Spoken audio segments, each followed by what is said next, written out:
¿Me escucha? Ahora sí.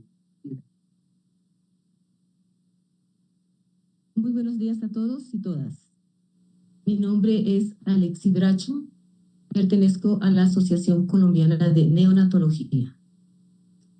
En nombre de los Cobo Medical Center, la Universidad del Bosque y la Asociación Colombiana de Neonatología Regional Centro, en cabeza de nuestra presidente, la doctora Julieta Castro, y su junta directiva, le damos la bienvenida a todos los asistentes a este encuentro didáctico académico que se realiza el primer viernes de cada mes.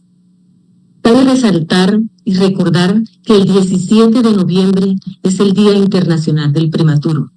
Es un día que nos invita a reflexionar acerca de los desafíos que tenemos acerca de los bebés que nacen antes de término y el compromiso y la responsabilidad que tenemos para su cuidado y la atención de calidad.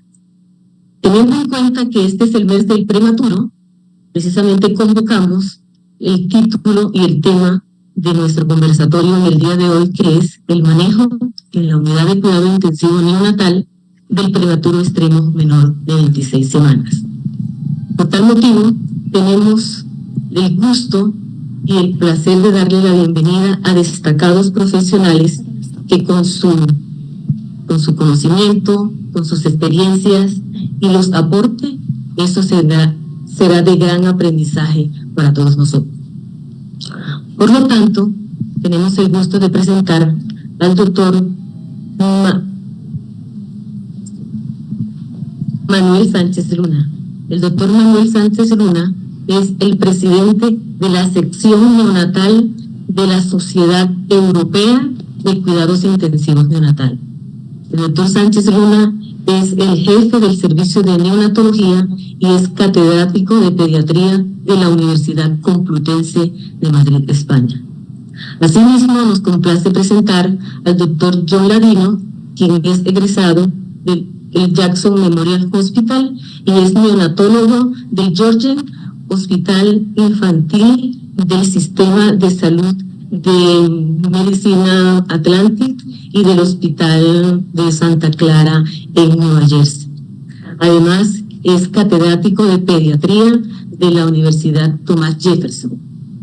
También nos acompaña en el día de hoy el doctor Oscar Ovalle Orejaena, quien es neonatólogo, es presidente de la Asociación Colombiana de Neonatología y quien ha liderado varias unidades neonatales en la ciudad de Bogotá y actualmente es el jefe coordinador de la unidad de cuidado intensivo neonatal de los Cobos Medical Center.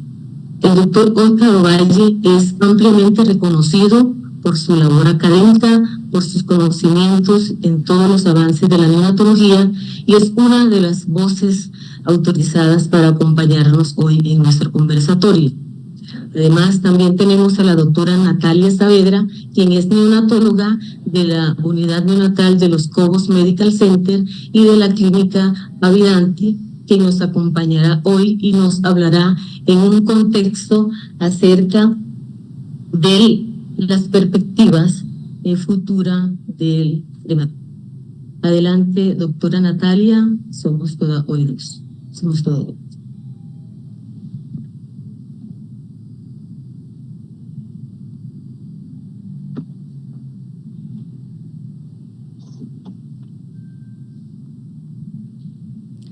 Buenos días. Quiero agradecer a todos los presentes por tomarse un momentico de su día para asistir a estas charlas. Estoy muy honrada de hacer parte del equipo de neonatología de los Cobos Medical Center, de trabajar con el doctor Ovalle y de poder traerles a ustedes hoy esta charla muy resumida, porque la mayoría de los tópicos importantes a profundidad los van a exponer más adelante el doctor Sánchez y el doctor Ladino. Yo básicamente quería darles una introducción en lo que respecta al prematuro extremo, los retos y desafíos actuales y qué nos espera el futuro con esta población de pacientes.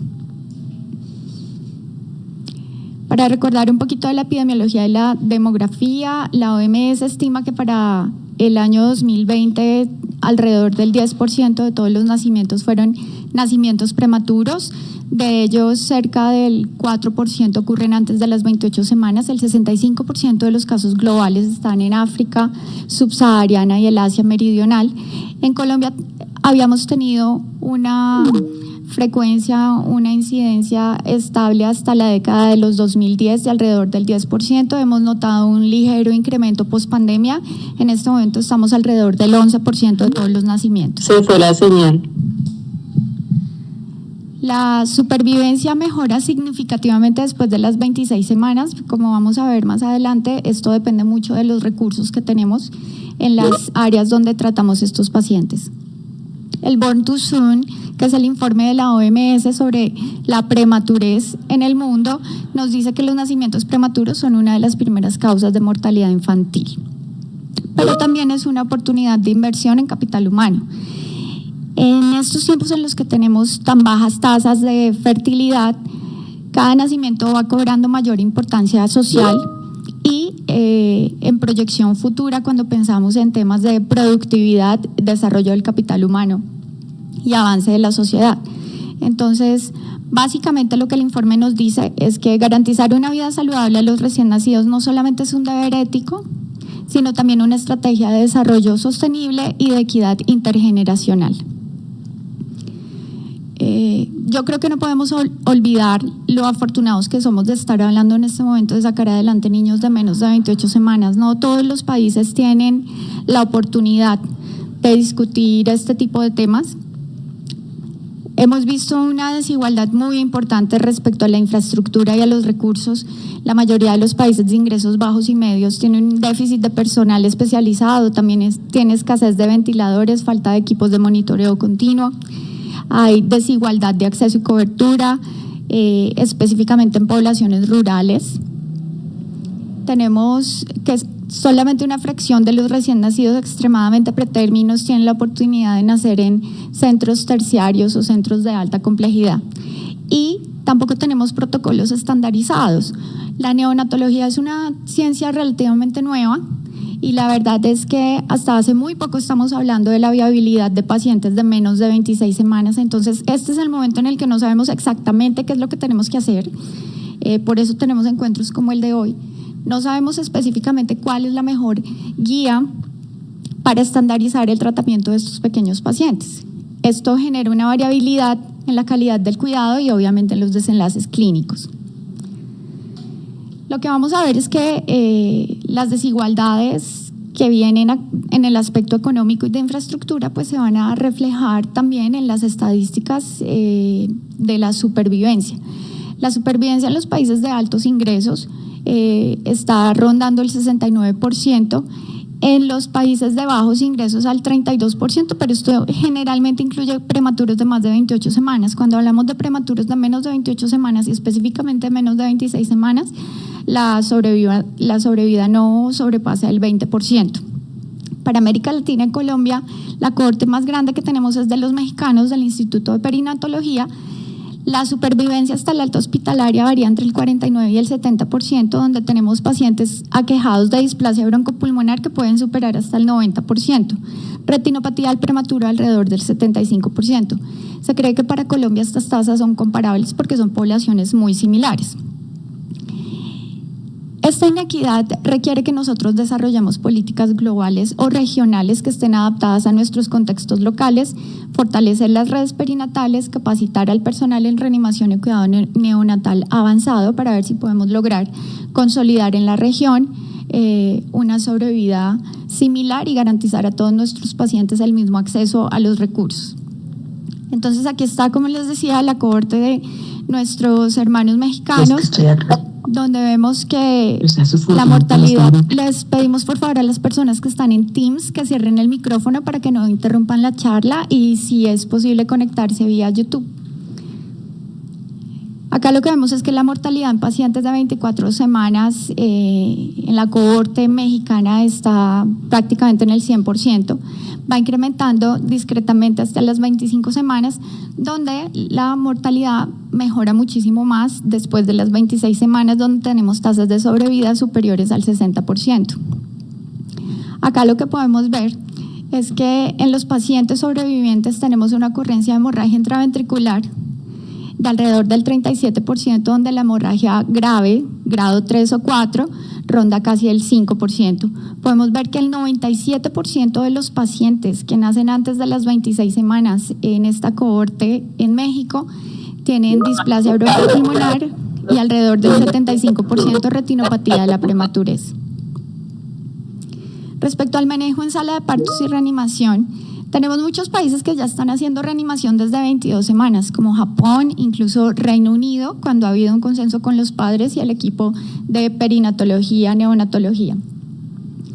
La idea es que las decisiones éticas deben ser individualizadas. Reino Unido también es un país que tiene opción de interrupción voluntaria del embarazo hasta las 24 semanas, como Colombia, pero si la familia quiere y se decide que ese feto o ese bebé no tiene ningún tipo de contraindicación para alcanzar una vida saludable, se puede empezar la reanimación desde las 22 semanas. En este caso, para ellos, la supervivencia puede alcanzar hasta el 30% desde las 22 a 24 semanas y 80% pasando las 26 semanas. Básicamente, el Consejo de Reanimación de Reino Unido recomienda que el personal más experimentado sea el que acuda a estos nacimientos. Inmediatamente, lo más importante es la estabilización térmica, el CPAP precoz y la aplicación del surfactante profiláctico, idealmente los primeros 20 minutos de vida. Respecto al manejo ventilatorio inicial y posterior, no me voy a extender mucho en esto porque ya le corresponde al doctor Sánchez. Básicamente, el enfoque es el mismo que utilizamos en prematuros de una edad gestacional mayor, donde queremos utilizar estrategias de ventilación protectora menos invasivas, usualmente volumen garantizado. Hemos visto que disminuye en ventilación convencional, en ventilación de alta frecuencia, el riesgo de displasia broncopulmonar. Y siempre que el paciente lo permita, tenemos que darle el chance de utilizar un soporte ventilatorio no invasivo, con CPAP y ventilación nasal mandatoria intermitente sincronizada. El monitoreo y el seguimiento lo seguimos haciendo con saturación periférica de oxígeno y los ajustes individualizados del PEP, la presión positiva al final de la aspiración. La idea es que la estrategia ventilatoria viene centrada en el pulmón del prematuro. No podemos olvidar que es un pulmón mucho menos distensible. La idea es minimizar volutrauma, barotrauma, telectasias y la toxicidad por oxígeno. Se ha estudiado la utilización de modalidades de alta frecuencia de manera precoz. Más adelante vamos a ver qué nos dicen esos estudios, pero en todo caso siempre el consenso es tratar de hacer la transición a CPAP y ventilación no invasiva cuando sea posible. A futuro esperamos tener ventiladores inteligentes que tengan un monitoreo continuo de volumen, flujo de oxigenación cerebral, y respecto a estas variables pueden hacer ajustes automáticos y personalizados. Creo que la inteligencia artificial para allá nos lleva, pero obviamente junto con ingeniería biomédica tenemos que desarrollar equipos que tengan sensores que nos permitan llegar a estos ajustes. La ventilación centrada en el pulmón, en definitiva, debe combinar tecnología, fisiología y obviamente también prudencia clínica. No todos los pacientes son iguales, no es igual un prematuro que nace por preeclampsia si la causa de su nacimiento es coriamnionitis. La ventilación oscilatoria de alta frecuencia con volumen garantizado, como ya nos hablará el doctor Sánchez Luna más adelante, básicamente maneja volúmenes corrientes muy pequeños a frecuencias altas y así es como se reclutan los alvéolos. Modelos animales y estudios en prematuros de menos de 32 semanas muestran que con esta estrategia tenemos menor daño pulmonar y tenemos mayores porcentajes de supervivencia sin displasia broncopulmonar. Esto lo vemos mucho, sobre todo en los autores americanos. Ellos utilizan ventilación JET de alta frecuencia. Básicamente las comparaciones que se hacen entre la modalidad JET de alta frecuencia y volumen garantizado nos muestran que no hay diferencias globales en la supervivencia o las comorbilidades mayores. Lo que se ha visto es que podría reducir también significativamente la incidencia de displasia broncopulmonar sin cambios en los desenlaces de sepsis ni enterocolitis. Podría ser una opción adicional en las instituciones donde esta es la tecnología que está disponible, pero al final del día lo que siempre hablamos es que uno debe usar la estrategia ventilatoria que mejor maneja. Respecto al manejo hemodinámico en el prematuro extremo, esto también es algo relativamente nuevo. Ya nos estamos apoyando más en la ecocardiografía funcional El miocardio del prematuro extremo tiene unas características muy particulares. Tenemos menos cardiomiocitos, tenemos más tejido conectivo, menor proporción de tejido contráctil. Entonces, básicamente, el uso de inotrópicos tratamos de hacerlo de una manera muy individualizada. Este es el momento en el que estos pacientes tan pequeños no tenemos unas tablas estandarizadas de tensión arterial. No sabemos cuáles son las tensiones arteriales normales que se espera de estos pacientes, y la otra es que no necesariamente la presión arterial es igual a gasto cardíaco o a perfusión tisular. Podemos tener niños con resistencias vasculares sistémicas altas, pero estar mal perfundidos y tener un problema de bajo gasto. Entonces, la idea es que nos apoyamos mucho en estos marcadores de vigilancia indirecta por medio de la ecocardiografía funcional para optimizar el manejo de los inotrópicos.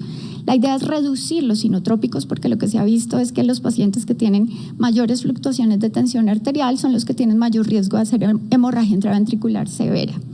Las recomendaciones son clampeo tardío del cordón, utilizar la ventilación optimizada. Ya sabemos que si utilizamos presiones muy altas vamos a reducir el retorno venoso, aumentar la poscarga al ventrículo derecho. Individualizar el tratamiento, como habíamos dicho, y tratar de limitar el uso de fármacos vasoactivos. Esto es lo que les hablaba. Básicamente estos son publicaciones del grupo de Iowa, del doctor McNamara, que es uno de los grupos que más adelante ha llevado la ecocardiografía funcional al pie del paciente para monitorizar el comportamiento hemodinámico. Cogen a estos pacientes y les hacen ecocardiograma funcional a las 12 horas de vida, a las 24 horas de vida, y continúan un seguimiento dependiendo del estado clínico. Básicamente ellos compararon una cohorte de pacientes entre 2008 y 2017, entre 22 y 26 semanas, versus pacientes que ya empezaron el protocolo de monitorización hemodinámica secuencial, y lo que se encontraron es que los pacientes de la segunda cohorte tenían menor riesgo de muerte y hemorragia intraventricular severa. También presentaron menor ocurrencia de displasia broncopulmonar, enterocolitis y mortalidad en la primera semana. Son pacientes en los que se utilizó también menos dopamina. Entonces, cuando tenemos la oportunidad de guiar por eco y de vigilar en tiempo real los impactos hemodinámicos de las estrategias ventilatorias, estamos optimizando el manejo del paciente. La idea es que eventualmente en las unidades neonatales tengamos personal capacitado para hacer este tipo de vigilancia, y esto también puede orientar nuestras decisiones respecto al tratamiento de la hipertensión pulmonar y el conducto arterioso persistente. Respecto al conducto arterioso persistente, que es un gran dolor de cabeza para nosotros con los prematuros, básicamente todavía seguimos en el ámbito de las estrategias conservadoras, el manejo expectante. Sé de muchos grupos que no restringen líquidos. Creo que es un comportamiento bastante usual cuando un paciente tiene un conducto arterioso permeable con hiperflujo pulmonar, hacer restricción del aporte hídrico, pero hoy en día más y más estudios nos están diciendo que no es necesario. Muchas veces estamos sacrificando gasto cardíaco al hacer esto. Y básicamente la tendencia actual es cierre farmacológico con ibuprofeno y paracetamol, que tienen un rendimiento similar, incluso también sus contrapartes orales. Hay muchos estudios que están evaluando administración de estos fármacos vía oral versus endovenosa con similares desenlaces y tasas de éxito. La idea es que las intervenciones más tempranas reducen la displasia broncopulmonar. En aquellos pacientes que se va a ligadura quirúrgica, lo que se ha visto es que sí tienen menos displasia broncopulmonar, pero tienen mayor incidencia de retinopatía del prematuro. Respecto a la nutrición y el crecimiento postnatal, es muy importante mantener en estos pacientes un crecimiento constante. Ahí viene el otro tema: nosotros no tenemos tablas estandarizadas de seguimiento nutricional, son pacientes muy chiquititos. No tenemos idea cómo se debería comportar un paciente de menos de 28 semanas fuera del útero. Entonces, básicamente seguimos utilizando las curvas de Fenton y de Intergrowth. Lo que se ha visto es que las curvas de Intergrowth son más sensibles, categorizando al paciente al momento del nacimiento como peso bajo, peso adecuado, peso grande, y las curvas de Fenton son más sensibles, determinando al momento del alta hospitalaria si ese paciente ha sufrido una desnutrición extrauterina. Respecto a si realizar profilaxis con fluconazol o no, sabemos que las infecciones invasivas por cándida son otro de los dolores de cabeza en la unidad neonatal con los pacientes de menos de 1.000 gramos, sobre todo con los de menos de 800 gramos. Esto depende de la epidemiología local y el consejo en general es que según la tasa de ocurrencia que usted tenga en su unidad, se podría utilizar una profilaxis con fluconazol 2 veces a la semana durante 6 semanas en las UCIs, donde se haya documentado una incidencia de candidiasis de más del 5%. Básicamente lo que se ha visto es que esta estrategia no afecta al neurodesarrollo y sí reduce la tasa de infecciones por cándida. Respecto a la prevención de la hemorragia intraventricular, lo que vemos es que los principales factores de riesgo pues, son la prematurez y las fluctuaciones importantes de la presión arterial media. Entonces es lo que les decía en el manejo de los inotrópicos. Los pacientes de edades gestacionales entre 23 y 26 semanas tienen más de 30% de ocurrencia de hemorragia intraventricular severa, grados 3 y 4. Entonces, los pacientes que están más en riesgo son aquellos que no recibieron esteroides antenatales. Básicamente, los esteroides antenatales siguen siendo el gold estándar de la prevención. Como ya lo sabemos, la idea es restringir el uso de catecolaminas y un manejo hemodinámico cuidadoso las primeras 72 horas de vida. Evitar las movilizaciones extremas, posición media de la cabeza y minimizar las manipulaciones innecesarias. Es muy importante que tomemos en serio nuestros protocolos de mínima manipulación. Respecto a los desenlaces de neurodesarrollo y seguimiento para la región de Latinoamérica y el Caribe, no tenemos muchos estudios porque, como hablábamos, es una posibilidad relativamente nueva que tenemos en nuestra región de pensar en sacar estos niños menores de 26 años adelante, menores de 26 semanas adelante, perdón.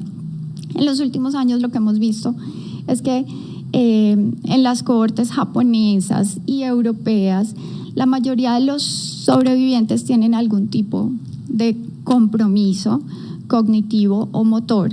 En algunas series alcanza hasta el 50%. Alrededor de los 3 años se estima que más o menos el 45% de los sobrevivientes tendrán algún tipo de discapacidad moderada o severa. Los factores asociados son mayor tiempo de ventilación mecánica, pacientes que hayan presentado sepsis neonatal severa, que hayan necesitado soporte inotrópico múltiple y también los pacientes que hayan presentado menor ganancia de peso, que hayan presentado desnutrición extrauterina. Uno de los factores más importantes en prevenir la parálisis cerebral en estos pacientes es lograr una nutrición precoz y una nutrición enteral plena de manera temprana. El seguimiento a largo plazo debe incluir neurorehabilitación, apoyo psicológico y tamizaje sensorial. Los retos más importantes para una neonatología equitativa y basada en la evidencia en este contexto con estos pacientes extremadamente prematuros es que logremos implementar un cuidado individualizado, menos invasivo, desarrollar políticas públicas que garanticen equidad y acceso universal a estos cuidados altamente especializados, fomentar la investigación que incluya neonatos de menos de 26 semanas, promover el seguimiento integral del neurodesarrollo y apoyar a las familias respecto a estos desenlaces. Integrar tecnología ética y humanización del cuidado. La idea es fortalecer la infraestructura neonatal, capacitar y retener al personal especializado. Muchas veces pasa que se van a capacitar a países de altos ingresos y allá se nos quedan. Entonces la idea es que tengamos personal que retorne para devolver a nuestros países, para traer todo ese conocimiento y beneficiar a nuestros pacientes. Implementar guías adaptadas al contexto local, aumentar el acceso a leche materna, ojalá pudiéramos tener una disponibilidad de bancos de leche humana en todas las unidades neonatales, pero si no, tratar de extender su acceso y desarrollar los registros nacionales de prematuridad que permitan monitoreo, investigación y diseño de políticas públicas sostenibles basadas en el comportamiento clínico a largo plazo de estos pacientes. Por último, las conclusiones generales. La supervivencia de los prematuros extremos ha mejorado y esto es gracias a las estrategias individualizadas y al uso de la evidencia reciente en ventilación, nutrición, hemodinamia y neuroprotección. Persisten las inequidades marcadas entre los países de altos ingresos y los países de ingresos medios bajos requieren políticas públicas sostenibles e inversión en recursos humanos y tecnológicos. La investigación continua, el enfoque disciplinario y la humanización del cuidado son esenciales para garantizar la supervivencia y la calidad de vida. Y por último, queremos agradecer a todos los equipos de cuidado intensivo neonatal que hacen el esfuerzo, que se capacitan, que estudian, que comparten, que se le dedican a sus pacientes y, por supuesto, a todas las familias que tienen la paciencia de estar 3 o 4 meses en una UCI con todo lo que eso conlleva. Entonces, eso era básicamente lo que yo quería, en un brochazo muy rápido, contarles sobre la situación de la prematurez extrema. Gracias. Gracias, Natalia, por la excelente introducción. Tenemos más de 150 personas entre las presenciales y conectadas a YouTube y también a Teams. Así que una bienvenida a todos. Gracias a la doctora Alexi Bracho, con quien organizamos esto, y a nuestra presidenta de ASCON, a la doctora Julieta Castro, de Regional Centro. Este es un evento de los COOS Medical Center y de ASCON, y queremos entonces darle la bienvenida a nuestros dos profesores. La verdad, para mí es un gran honor y un gran placer tener a Manuel con nosotros. Manuel ha sido un referente en la neonatología mundial en los últimos 20 años. Le hemos aprendido muchísimo en ventilación mecánica. Es pionero y ayudó a desarrollar la ventilación de alta frecuencia con volumen garantizado, y ahora alta frecuencia con volumen garantizado y frecuencias altas, que a mi parecer es una terapia que va a mejorar la protección pulmonar en los recién nacidos. Y también tener al doctor John Ladino. El doctor John Ladino tiene una gran trayectoria en Estados Unidos y una gran experiencia en manejo de prematuro extremo.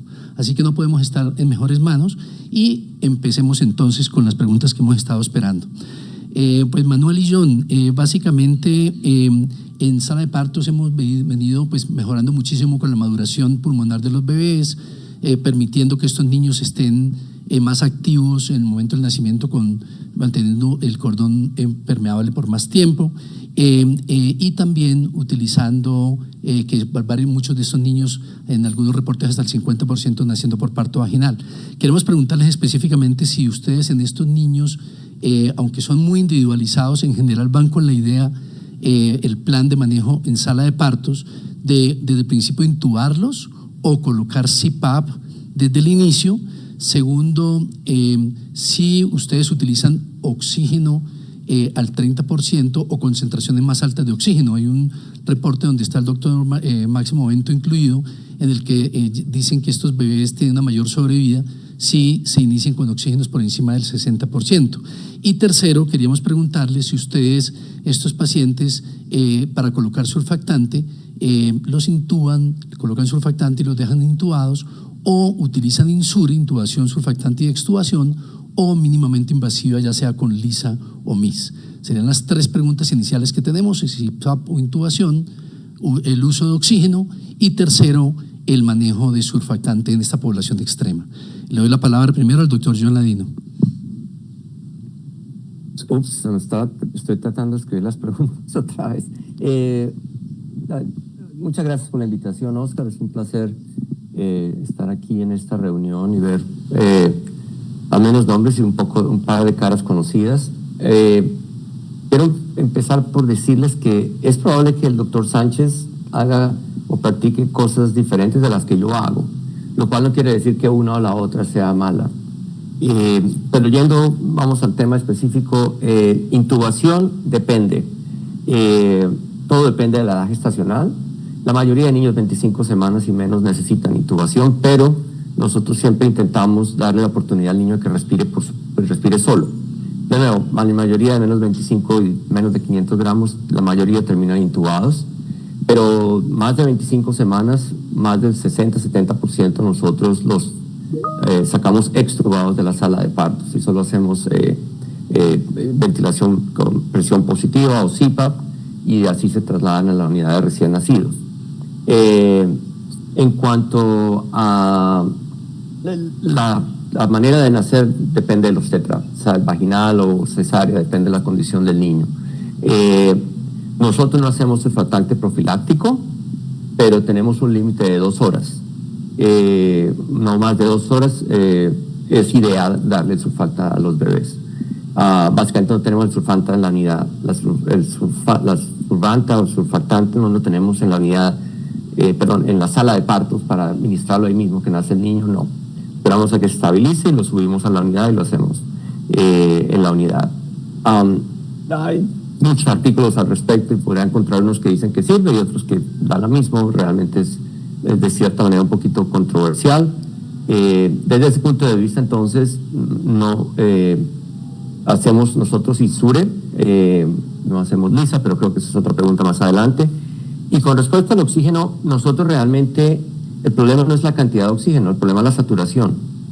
Entonces, si le ponen 80%, 70% de oxígeno, la saturación es el 100% todo el tiempo, tener una saturación progresivamente. Muy bien, mientras restablecemos la señal con... El efecto. Bien, John, me parece muy bien.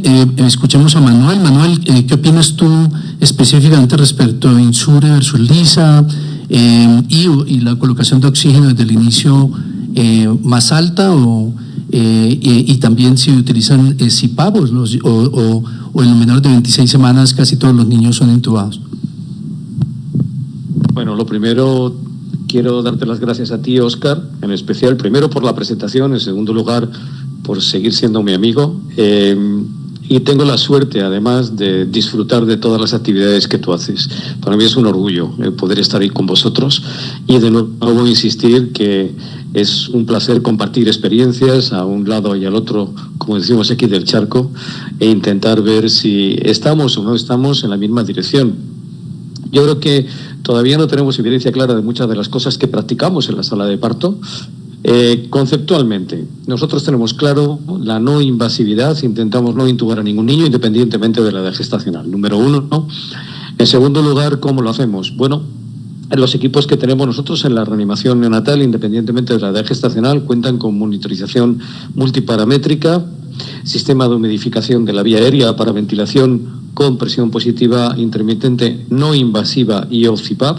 Estamos utilizando cada vez más mascarilla nasal para evitar la nasobucal, que como sabéis, la facial puede provocar apnea en los recién nacidos, sobre todo los más prematuros, e intentamos que el aire esté caliente y humidificado. La norma número 1 es no intubar, la norma número 2 es no intubar, la norma número 3 es no intubar en paritorio, independientemente de la edad gestacional. Bien, ahora estamos con un protocolo donde llevamos nuestro equipo de ventilación mecánica de la propia unidad. Date cuenta que estamos a 2 metros, nuestra unidad de cuidado intensivo de la sala de reanimación neonatal, de los paritorios, de quirófano, estamos al lado. Entonces lo que hacemos es llevamos este equipo de ventilación. ¿Por qué? Porque queremos monitorizar de alguna manera los volúmenes y las presiones que utilizamos. Hicimos un estudio hace años donde, utilizando un monitor de función pulmonar, comprobamos cómo, monitorizando los volúmenes tidales que damos en la ventilación no invasiva en el momento del nacimiento, podemos en algunos casos dar volúmenes tidales extraordinariamente altos, de hasta más de 6 por kilo, 6 ml por kilo, y esto ya el Grupo de Australia demostró hace años que aumenta el riesgo de hemorragia intracraneal. Por lo tanto, intentamos monitorizar estos volúmenes y actualmente con un protocolo de llevar ya el equipo de ventilación que vamos a utilizar en la propia unidad. En los más inmaduros, por definición, entramos ya con ventilación no invasiva. En estos niños utilizamos cada vez más mascarillas especiales diseñadas en 3D con poco retención de espacio muerto y les damos la opción.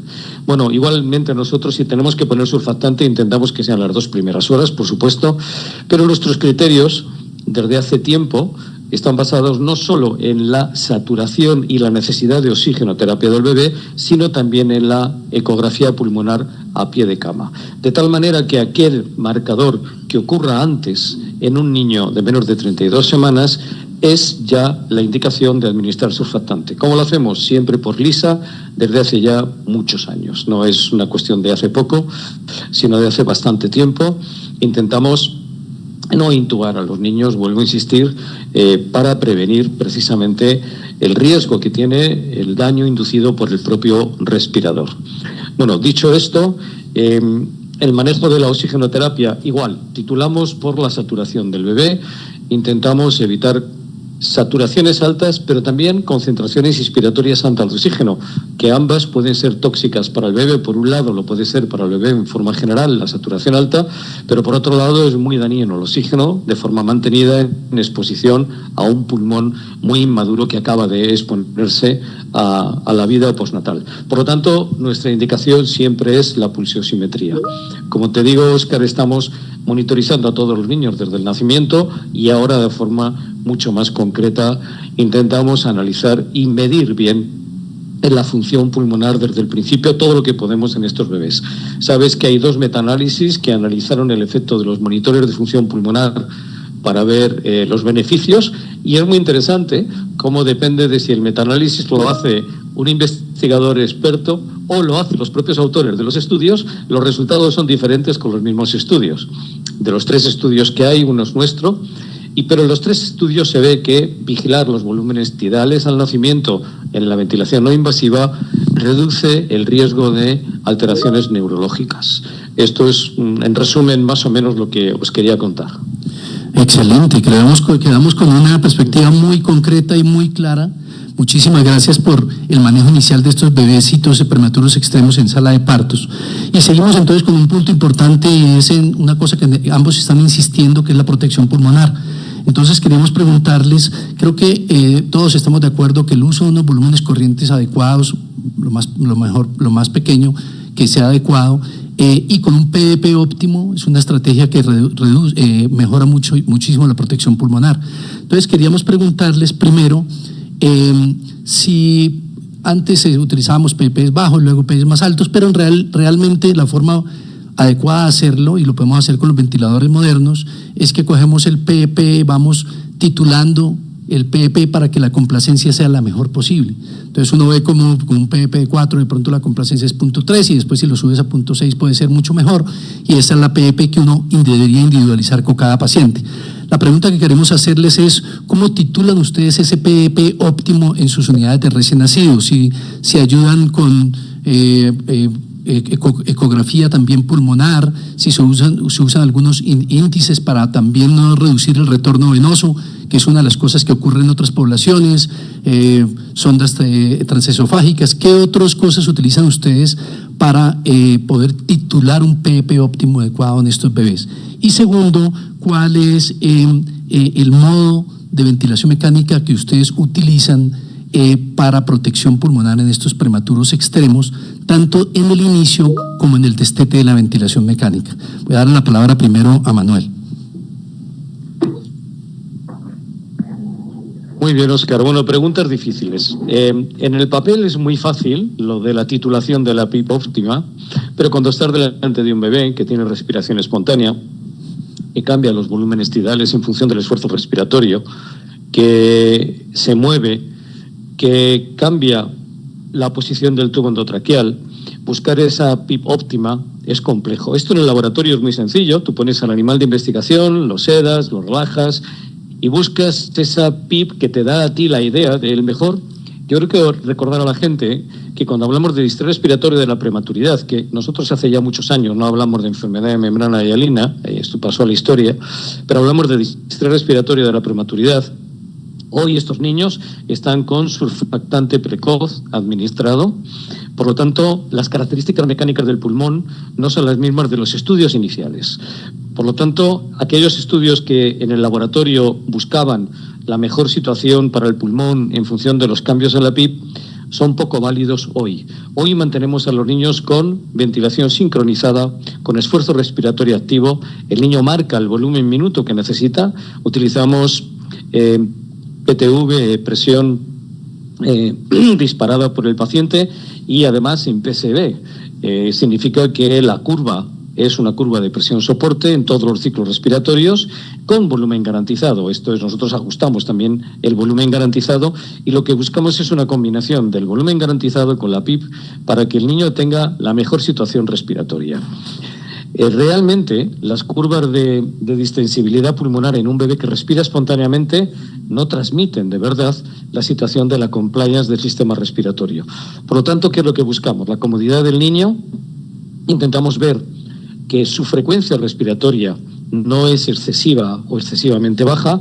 Intentamos ver por ecografía que no hay sobredistensión pulmonar, intentamos ver puntualmente, cada vez hacemos menos radiología torácica, que no hay un volumen pulmonar excesivo, e intentamos, dentro de unos rangos que nosotros pensamos que son de normalidad, no subimos las PIP normalmente en estos niños de 6 y normalmente no las bajamos de 4, pero intentamos ver que las curvas presión-volumen sean lo mejor posible. Bueno, dicho esto, individualizamos el tratamiento, de tal manera que buscamos ese volumen tidal más efectivo para que el niño tenga una respuesta en su frecuencia respiratoria lo más normal posible. Pero somos muy cautos, porque inmediatamente que vemos que ese volumen tidal que nosotros teóricamente hemos programado, y esto es otro error conceptual de hace muchos años, nuestros niños muy inmaduros de menos de 24 semanas, hablar de volumen corriente yo creo que es una barbaridad, y me entenderéis, estos niños no tienen alvéolos, no, ese volumen que entra no es un volumen de intercambio gaseoso, hay mucho espacio muerto fisiológico. Por lo tanto, nosotros entregamos un volumen, pero no sabemos si ese es el volumen de verdad que necesita el niño. Bien, lo que quiero decir es que si para ese volumen teórico que el niño necesita para mantener el volumen minuto, las presiones sobre el pulmón son excesivamente altas, habiendo modificado la PIP, lo que buscamos es que la presión sea la más baja posible, inspiratoria máxima, con el esfuerzo respiratorio del niño. Si esto es así, si las presiones son altas, pasamos inmediatamente a ventilación de alta frecuencia, que luego ya hablaremos de ella, como rescate precoz. Esto es lo que te puedo comentar, Óscar. Ya te digo, cada vez individualizamos más a los pacientes. Desde luego tenemos un equipo excelente de gente que maneja todos los staff, y los residentes manejan la ecografía a pie de paciente. La ecografía nos ayuda mucho a tomar muchas decisiones, y desde luego las curvas de presión, volumen y de flujo nos ayudan también a ver cómo es la situación teórica de esos pulmones. Muchísimas gracias, Manuel. Te escuchamos, John. Yo tengo la oportunidad de trabajar en hospitales con todo y otros con poco.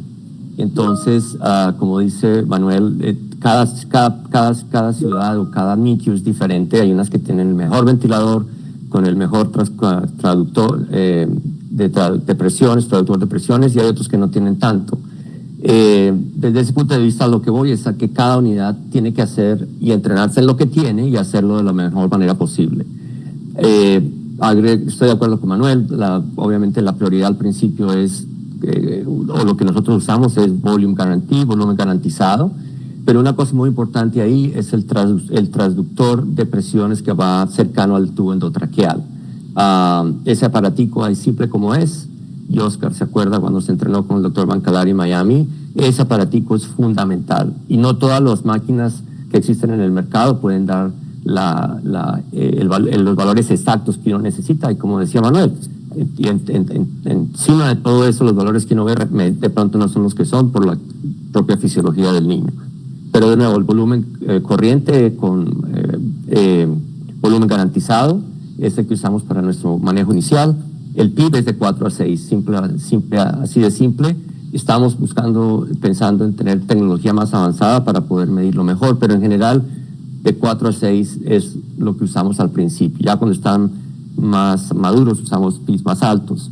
Pero no me canso de insistir, depende de lo que cada unidad tiene, y cada persona se entrena de la mejor manera que pueda hacerlo para que tengan continuidad. En este momento quisiera comentar que vamos a tener el noviembre 20-21 del 2026,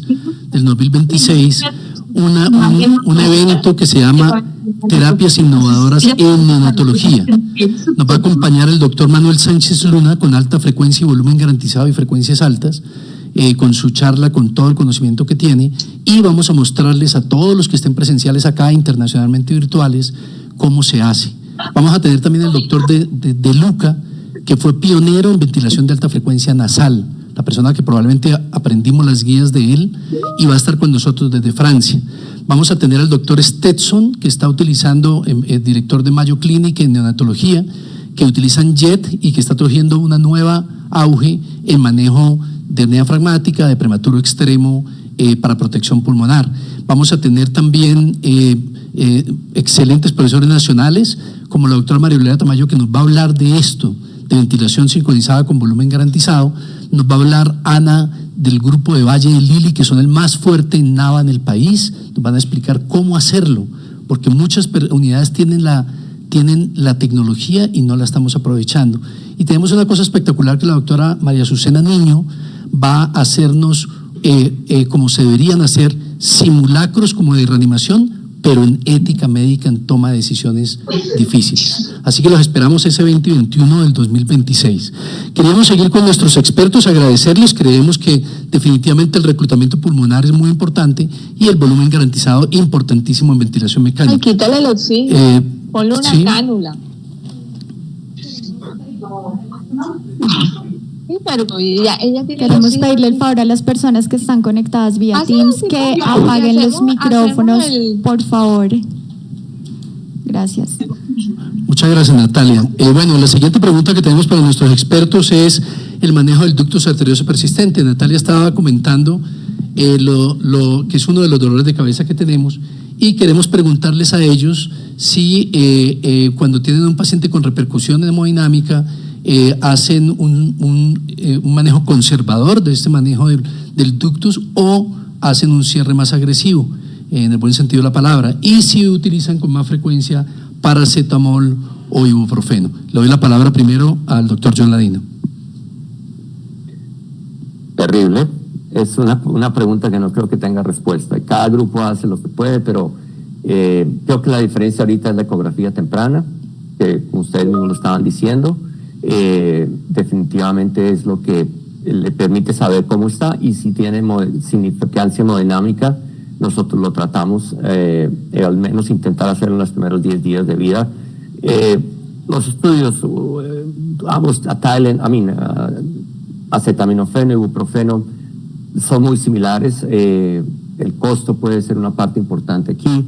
La escuela de Iowa está usando mucho acetaminofén, y mucha gente está siguiendo ese trayecto con el acetaminofén, pero los estudios en general me parece que son muy similares, y lo único que sí es claro en general es que sí es hemodinámicamente significativo. Yo trabajo con personas que se entrenaron en otras partes del mundo, que son conservadores a morir, que no los tocan el ductus, lo dejan tranquilo, y es una parte muy complicada. Manuel sabe más que nadie que eso no. La respuesta está bien difícil, y esperamos saber más estudios. Ahorita ustedes escucharon la nueva sugerencia acerca del Tylenol y autismo en los Estados Unidos. Nos tiene a todos de locos porque las familias están asustadas. Pero de nuevo, manejo hemodinámico, si el ductus está decompensado, los manejamos con la medicación. Muchas gracias, John. Manuel, te escuchamos. Bueno, no puedo estar más de acuerdo con John de todo lo que ha comentado, que lo afirmo. Bien, nosotros ni conservadores ni agresivos, individualizamos el paciente. Esto es lo que hacemos. ¿Qué hacemos? Tenemos, la verdad es que un equipo de fellows de cardiología y de cardiólogos, y todos los fellows nuestros que hacen no solo ecografía pulmonar, sino ecocardiografía también, y lo que hacemos ya en las primeras 48 horas, todos los bebés de riesgo tienen hecho su ecocardiograma, todos, para descartar el conducto arterioso persistente. Nuestra indicación, como bien he dicho yo, en los primeros días es cerrarlo farmacológicamente si tiene signos de sobrecarga hemodinámica. Para eso tenemos definido un protocolo que los cardiólogos con nosotros hemos consensuado. Para mí lo fundamental es, en primer lugar, que precise apoyo respiratorio. La restricción hídrica yo creo que también pasó a la historia, porque estos niños los manejamos con una relativa restricción hídrica desde el nacimiento. Hace ya muchos años que no hacemos extravagancias con los volúmenes de líquidos a administrar. Así que la restricción hídrica además hemos demostrado y hemos visto que no sirve prácticamente para nada. Por lo tanto, si el niño precisa apoyo respiratorio, si está con oxígeno, con ventilación invasiva, desde luego en los primeros 10 días, desde luego que hacemos cierre farmacológico. Aquí utilizamos ibuprofeno fundamentalmente. Bueno, el paracetamol le tenemos más dudas, quizá porque en los ensayos clínicos participamos nosotros originalmente los de ibuprofeno en Europa, y le tenemos más, no sé si decir fe, pero conocemos mejor los efectos secundarios que pueden tener. En cuanto a ¿Cómo lo cerramos si no responden al cierre farmacológico? Aquí en nuestro hospital, y han sido pioneros en el cierre percutáneo. A partir de los 800 gramos, si el niño precisa todavía apoyo respiratorio, el ductus es significativo de forma hemodinámica y no ha respondido normalmente a 2 ciclos de cierre farmacológico, hacemos un cierre percutáneo en hemodinámica. De tal manera que es muy raro que nosotros hagamos un cierre quirúrgico. Solamente en niños que están muy graves, que pesan menos de 700 gramos, que el conducto está permeable, que hay sobrecarga hemodinámica, que hay riesgo de hemorragia pulmonar o que hay riesgo por robo de flujo cerebral de ese conducto arterioso. Yo creo que no es tan sencillo decir sí o no. Yo vuelvo a insistir, hay que individualizar los casos. Un bebé que está en una situación de robo diastólico de flujo cerebral, que está en una situación de robo diastólico de flujo mesentérico, que está en ventilación mecánica, que tiene un conducto permeable con un diámetro grande, con una sobrecarga con dilatación de la aurícula izquierda, no nos planteamos no cerrarlo. En absoluto es un cierre percutáneo. Y si es un niño de menos de 700 gramos, hacemos cierre quirúrgico. Bueno, en los niños que no precisan apoyo respiratorio invasivo y que están con apoyo respiratorio no invasivo, somos un poco más tolerantes. Si esos niños los vigilamos continuamente, pero si vemos aún así que hay signos de sobrecarga hemodinámica, intentamos el cierre farmacológico. Excelente, pues yo estoy muy contento porque... Manuel. Perdón, sigue John. Un segundo. Sí, estoy de acuerdo con él con el Tylenol. El Tylenol arrancó en Iowa y el Tylenol es el acetaminofén y se está corriendo como si fuera la panacea y no estamos, yo personalmente no estoy muy seguro. Yo crecí con el ibuprofeno, sí, pero eso es de pronto para lo que vayan a hacer allá en Colombia, que no tienen que convencerse que el Tylenol o el acetaminofén es ahora la nueva medicación, no realmente. Pues como decía yo que estoy muy contento porque a pesar de lo difícil de las preguntas en pacientes microprematuros y que se deben individualizar, la verdad es que sí nos están dejando unas recomendaciones muy claras y se los agradecemos muchísimo. La siguiente pregunta que queríamos hacerle es bastante relacionada con esto y es que, como decía Natalia al principio, no hay tablas para tensión arterial de estos prematuros extremos y básicamente pues el eco nos ayuda, pero ahí tenemos dificultades de cuándo intervenimos más agresivamente o no. Queríamos preguntarle si ustedes recomiendan, ustedes están utilizando en primera línea todavía dopa y dobutamina en los pacientes con hipotensión que requieren acidosis metabólica, que están realmente con bajo gasto, o si ustedes inician desde el principio ayudados por el eco, terapias más específicas con otros medicamentos como adrenalina, noradrenalina, milrinona, etcétera, etcétera. Y quería preguntarle si en la rutina diaria, para el manejo ese que decía Manuel, que es tan importante de la terapia hídrica, ¿qué herramientas nos recomiendan? Ese sodio sérico varias veces al día, una vez al día por lo menos, su peso, la diuresis, la densidad urinaria. ¿Cuál es ese manejo de líquidos que es tan importante y que es difícil en estos bebés? ¿Cuáles son las herramientas? Entonces, uno es las herramientas de rutina para el manejo de líquidos y segundo, si nos podrían por favor decir la primera línea o cómo manejan la parte inicial de la hipotensión. Después ya se dirige, pero por lo menos inicialmente. Empezamos con el doctor Manuel.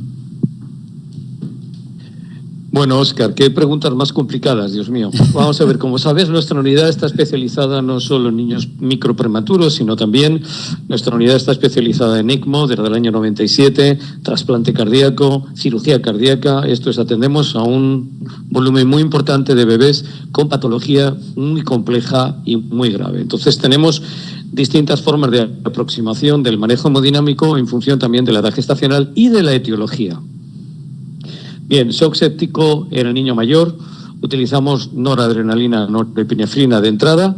Dobutamina es una droga que hace ya muchos años abandonamos porque no nos ofrece prácticamente ninguna ventaja, aunque el consumo de oxígeno no lo aumenta mucho a nivel miocárdico, pero sí es taquicardizante y bueno, no deja de ser un fármaco que tiene una limitación importante a nuestro punto de vista en el manejo cardiovascular.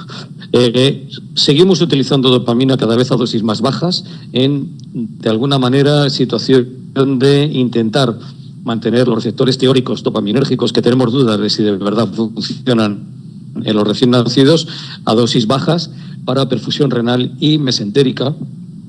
Y niños que son más mayores, por supuesto, en patología cardiovascular, milrinona es uno de los fármacos de primera elección porque buscamos aumento de la contractilidad sin aumentar el consumo de oxígeno. Acordaros que es un inhibidor de la fosfodiesterasa tipo 3 con efecto vasodilatador, tanto sistémico como pulmonar, y si no hay riesgo de aumentar el shunt intrapulmonar, es un fármaco de primera elección en nuestros niños.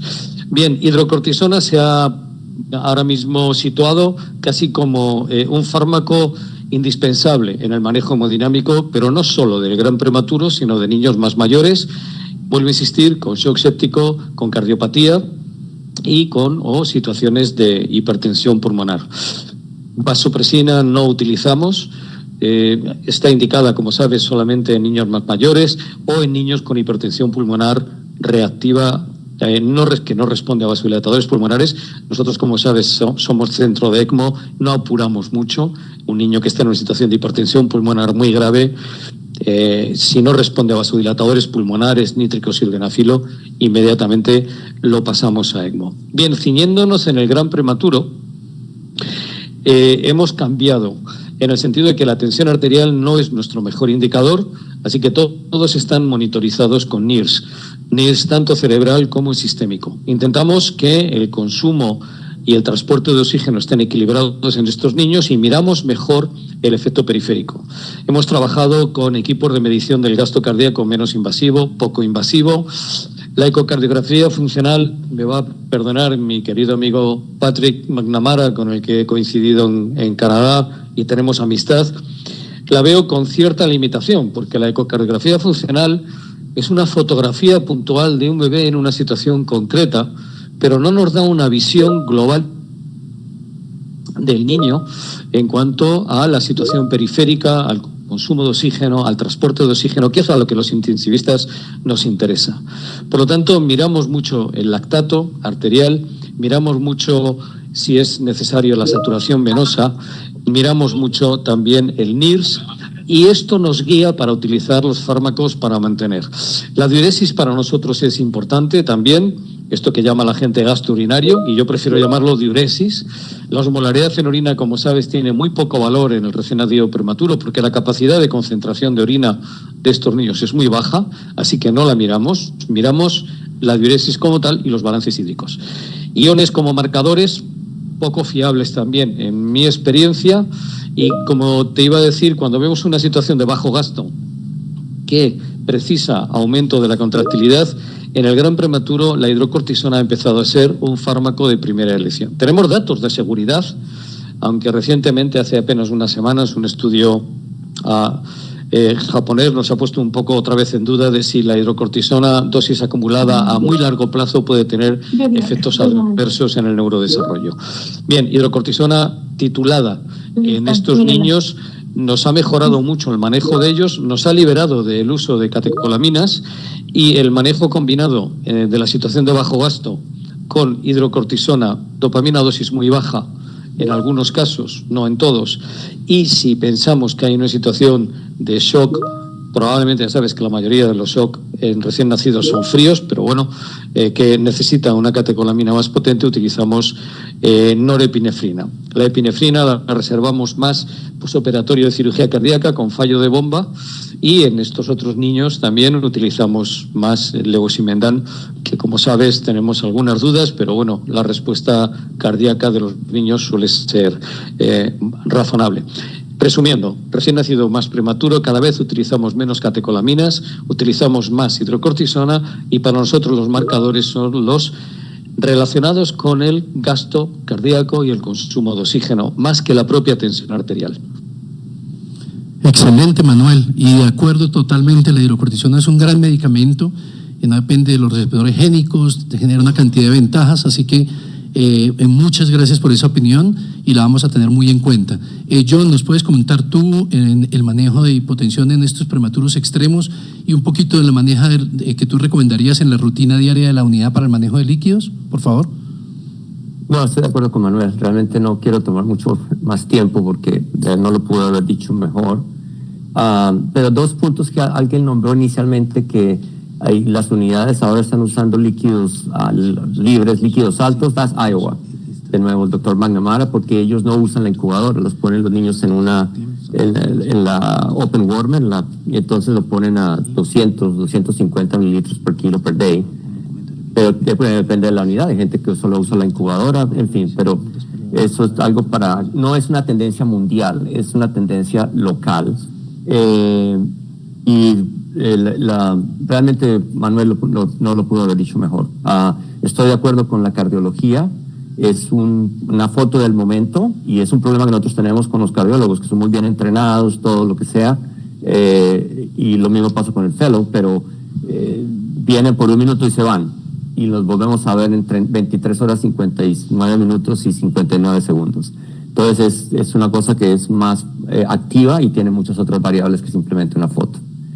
Y de nuevo, por demás, estoy de acuerdo con Manuel. Excelente, bueno, tenemos agradecerles a ustedes que son muy taquilleros porque tenemos más de 500 personas unidas en las dos, en nuestras dos plataformas. En YouTube tenemos 320 personas y en Teams tenemos más de 238 personas, así que súper agradecidos y estoy seguro que vamos a poder salvar más vidas con las recomendaciones que ustedes nos han dado. Tenemos también diferentes personas de Latinoamérica. Quería darle un saludo especial al doctor José de Jesús González en Guadalajara y a Jaimito Bastidas, que ha sido un referente nuestro en Colombia desde Cali. Muy bien, la otra pregunta que queremos hacerles es si ustedes utilizan eritropoyetina en todos los pacientes, si lo hacen en forma temprana o lo hacen en forma tardía, y si además de eso son conservadores en la transfusión de los pacientes o tienen en cuenta, por ejemplo, volumen extraído y ya con eso, después de un volumen extraído suficiente, consideran transfusiones. O sea, en pocas palabras, si son agresivos o conservadores en la transfusión y se utiliza eritropoyetina en forma temprana y tardía. Vamos ya a tener en cuenta algunas preguntas que tenemos de las personas que están conectadas por internet y le vamos a pedir el favor a la doctora Saavedra que nos ayude con eso. Empezamos contigo, John. No eritropoyetina y tenemos unas tablas muy específicas para transfusión que yo le llamaría moderadamente conservadoras. No la podría discutir, pero es simple. Básicamente no esperamos a que la hemoglobina esté por debajo el hematocrito, esté por debajo de 30. Pero de nuevo, todo depende de la cantidad de oxígeno que requiere, el tipo de soporte respiratorio. Hay muchas otras variables para decidir, pero de nuevo, es una alternativa relativamente conservadora. Muchas gracias, Manuel. Tu opinión acerca de eritropoyetina temprana y el manejo de transfusiones. Sí, totalmente de acuerdo con John. Tampoco voy a añadir muchas más cosas. Eritropoyetina hace ya muchos años que la hemos abandonado y la hemos retirado. Y luego con la hemoglobina somos de nuevo individualizadores de cada paciente. Utilizamos mucho, otra vez, los signos de perfusión periférica, transporte y consumo de oxígeno. En el niño estable somos más conservadores a la hora de transfundir y miramos signos, vamos a llamarlos indirectos, ¿no? Taquicardia, mala ganancia ponderal, etcétera, etcétera. Y en los niños que están graves, ahí somos más agresivos, pero de nuevo miramos factores relacionados con el transporte y consumo de oxígeno. Vuelvo a insistir, el NIRS nos ayuda mucho en la toma de decisiones.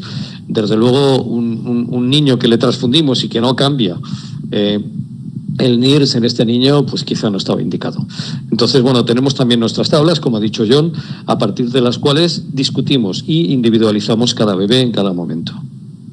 Excelente. Antes de escuchar al público, queríamos hacer una última pregunta de parte de las que tenemos planeada para ustedes, y es, en estos pacientes prematuros extremos, algunos de estos niños, muchos van a tener ventilación prolongada, y después de obviamente descartar que no hay alguna cosa como una neumonía agudizada o el ductus abierto, ¿qué estrategias nos recomiendan para poder extubar estos pacientes? ¿Cuál es el protocolo que ustedes más usan? Ahora hay muchos, hay hidrocortisona precisamente temprana, está el DART y otros diferentes esquemas que tienen esteroides, hay varios, pero además de los esquemas de esteroides, quisiéramos saber cuál nos recomiendan o cuáles son ustedes en sus unidades, qué otras estrategias nos recomendarían para esos pacientes de difícil extubación que llevan una ventilación mecánica prolongada. Voy a darle la palabra primero a Manuel y luego a John. Bueno, esto es un tema de discusión diaria en nuestro servicio. Lo primero, de nuevo, nos preguntamos todos los días si este niño tiene que ser extubado o tiene que seguir en ventilación diariamente. En segundo lugar, buscamos la mejor manera de ventilación. A veces se nos olvida que estos niños crecen, que estos niños tienen distintas necesidades de ventilación mecánica y vamos cambiando las estrategias. Bebés con displasia broncopulmonar instaurada que van creciendo, normalmente los pasamos a SMB con presión de soporte y vamos haciendo un weaning lento en el sentido que vamos disminuyendo poco a poco la presión, la frecuencia en SMB, vamos aumentando la presión de soporte y vamos dándoles. Lo primero que soy muy pesado, broncopulmonar, tú lo puedes extubar como esto, de un día para otro. No, estos niños llevan un tiempo y normalmente hay que vigilar otras cosas que a veces se nos olvidan. ¿Cómo está la nutrición? ¿Cómo está el cuadro infeccioso o no que pueda tener? ¿Cómo está la situación hemodinámica del paciente? Etcétera, etcétera. Para nosotros la nutrición es vital. Si no hay una buena nutrición, estos niños no los vas a poder extubar nunca de una manera satisfactoria. Y perdóname, Óscar, que hable de nutrición cuando tenía que estar hablando de ventilación, pero creo que a veces a muchos intensivistas se les olvida o se les olvida que hay otras cosas, que no es el respirador, que son fundamentales en el manejo de estos niños. En segundo lugar, buscar la ventilación más adecuada a cada paciente. Nosotros en niños con criterio de displasia broncopulmonar, pasada la primera semana, que claramente tienen necesidades de oxígeno entre el 30 y el 60%, por encima del 60% no nos plantea muchas dudas, que claramente, como tú bien has dicho, no tenemos una persistencia del conducto arterioso o no hay una situación de infección grave, hacemos un ciclo de dexametasona, seguimos utilizando los criterios bastante clásicos y luego los evaluamos continuamente. La dexametasona, como sabes, pasada la primera semana, en principio reduce los teóricos o demostrados riesgos de daño cerebral que tienen el neurodesarrollo de estos niños y facilitan la extubación. Claramente no reducen la displasia broncopulmonar, pero también es importante recordar que hay una fase inflamatoria que si tú esperas demasiado, y ahí estuvo 22 días, la reacción inflamatoria del pulmón no va a ser ya tan importante y el uso de corticosteroides postnatales no van a ser tan eficaces. Por lo tanto, si se emplean, tiene que ser en pacientes de forma individualizada. Nosotros, como te he comentado, buscamos esos niños que están dependientes del respirador. Nosotros el tiempo medio de ventilación, los niños muy prematuros, intentamos que no supere las 48 horas. Ya nos genera mucho estrés cuando el niño está una semana conectado al respirador. Bueno, a partir de la semana descartamos persistencia del conducto arterioso, descartamos infección, analizamos la nutrición, somos muy insistentes en cómo está ese niño, intentamos buscar la mejor forma de apoyo respiratorio, pero si de verdad vemos cambios que sugieren que está haciendo ya su enfermedad respiratoria crónica y evaluamos la situación neurológica del niño, los individualizamos y hacemos un ciclo de dexametasona. Nosotros la extubación la hacemos directamente a ventilación no invasiva a todos los niños, no sincronizada. Hace años que abandonamos la sincronización, trabajamos, como sabes, hace tiempo con sincronización por flujo no invasivo, pero bueno, hemos visto que no invasiva. Y no lo has comentado, has hablado que Dani va a hablar de la ventilación nasal de alta frecuencia, pero me gustaría recordar, y ahora estamos trabajando mucho en ello, que la CPAP de burbuja es ventilación nasal de alta frecuencia también, solo que más barata, más económica, puede llegar a 30 Hz. Y el problema de por qué la gente abandonó la ventilación con CPAP de burbuja es porque no es tan bonita, no es tan sofisticada, no lleva muchas luces. Pero nosotros estamos trabajando ahora mucho y además ahora estamos en proyectos de investigación interesantes. Como sabes, es probable que estas formas de ventilación no invasiva protejan el surfactante. El problema era la interface, ¿no? Y entonces ahora utilizamos interface muy amigables para los bebés, así que extubamos directamente a ventilación nasal, no sincronizada con el bebé, y enseguida, si podemos, a ventilación nasal de burbuja. Excelente, Manuel. Escuchamos a John para que nos dé su opinión al respecto. No, la hidrocortisona ya no la usamos dexametasona, las dosis que están estandarizadas, pero como dice Manuel, la prioridad es mirar otras cosas más allá del ventilador. O sea, si el niño intubada cuando tiene 2, 3 semanas, significa que está evolucionando la displasia broncopulmonar. En este momento evaluamos su nutrición, bueno, la evaluamos todo el tiempo, pero optimizamos hasta donde se pueda la nutrición. Y no vamos a hablar de eso, creo que en el conversatorio, pero en mi unidad los niños están en comida completa no más de 10 días. O sea, a los 10 días de vida no tienen nutrición parenteral, están solo en comida con leche materna y nutrición. Esa es una parte. Infección para nosotros es fundamental. El último caso de cándida en nuestra unidad fue hace más de 15 años. No existe cándida en la unidad, no existe MRSA, Staphylococcus aureus meticilo resistant, y es una prioridad de nuestra unidad. Por ejemplo, no sé si vayamos a hablar de eso más adelante, me gustaría que habláramos de eso.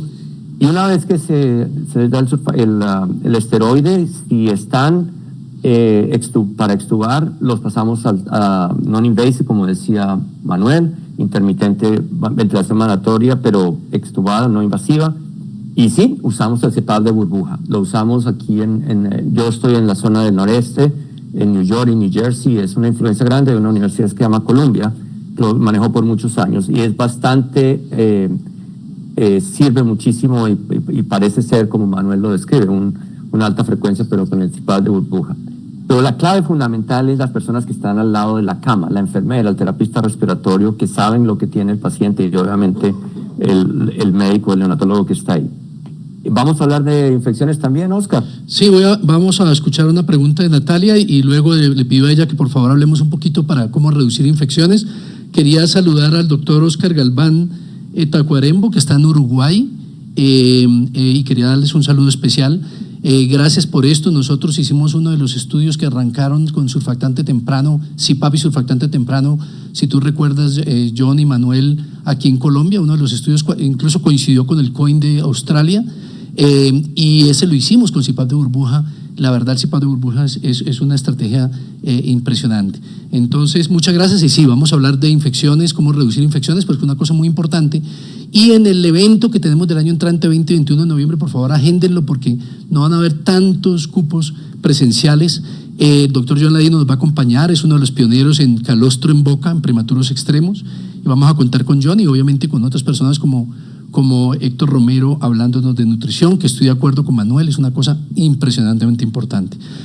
Natalia, cuéntanos qué pregunta tienen de parte del público. Buenos días, doctores. Pues yo tenía una pregunta a título personal. Yo quería preguntarles si ustedes tienen experiencia con la transfusión autóloga en prematuros, es decir, transfundir estos niños con sangre de placenta de su mamá. Hemos visto que los italianos publican bastante al respecto, tienen avanzados protocolos. Es una duda que de pronto acá tenemos.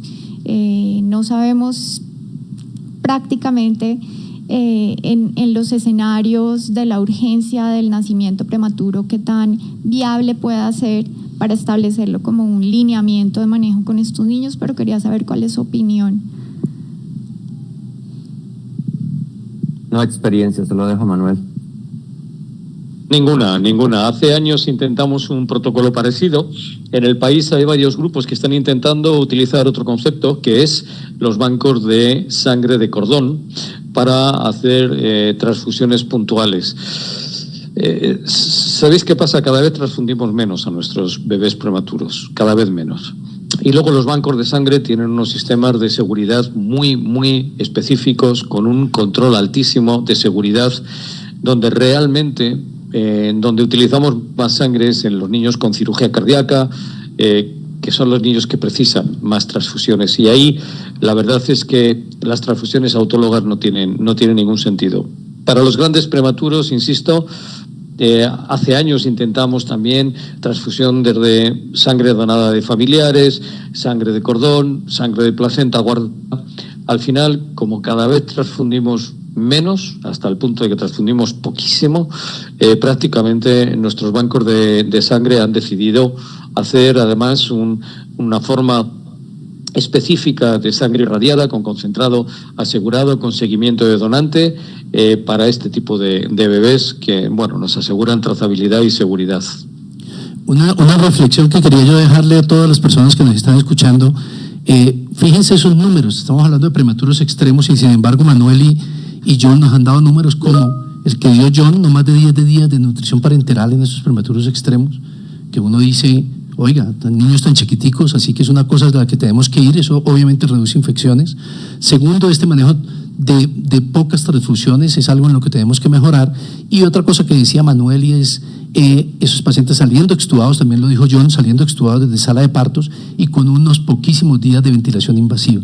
Así que la reflexión para todos los que tenemos pacientes prolongadamente ventilados, nutriciones parenterales prolongadas y transfusiones en forma muy agresiva, es que probablemente podemos mejorar en ese aspecto. Natalia, ¿qué otra pregunta tenemos? Tenemos una pregunta muy interesante en el chat, de hecho, ¿cuál es el protocolo para el manejo de hipertensión pulmonar que utilizan en el paciente prematuro extremo? ¿En qué se basan? Ecocardiograma, índice de oxigenación, si van a empezar óxido nítrico como primera línea, ¿qué concentración le empiezan? 5, 10, 20 partes por millón. Le damos la palabra a John primero, por favor.